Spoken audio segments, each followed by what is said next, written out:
Libya's prime minister has been freed from captivity just hours after dozens of heavily armed men kidnapped him from a hotel in Tripoli.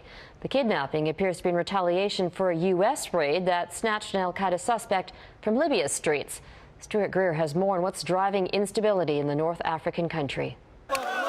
Libya's Prime Minister Ali Zidane returning to his office after being briefly kidnapped only hours before.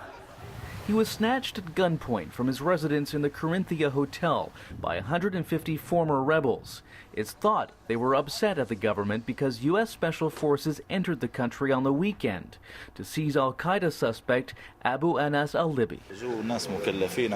They claimed to have arrest papers, said the security guard, and the Prime Minister left without a fight or injury. The abduction reflects the Libyan government's growing weakness as the country slides deeper into anarchy. Powerful militias, some made up of hardline Islamists, control many regions and even some government ministries.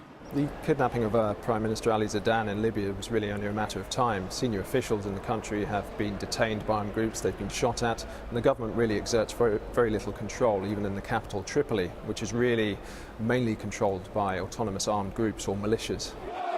In 2011, the groups had fought together to oust former dictator Muammar Gaddafi. His downfall was hastened by a NATO no-fly zone that Canada helped enforce. But that left a lingering power vacuum. The remnants of the rebel groups are now wrestling each other for control, and that is paralyzing the country, with water and power in the capital intermittent and oil exports cut in half. The trends have been negative over the last 5 or 6 months. And unless firm action is taken by the government, those trends will get worse. The freed prime minister later called for calm, but as he discovered personally, he is virtually powerless to disband Libya's well-armed and organized militias. Stuart Greer, Global News, London.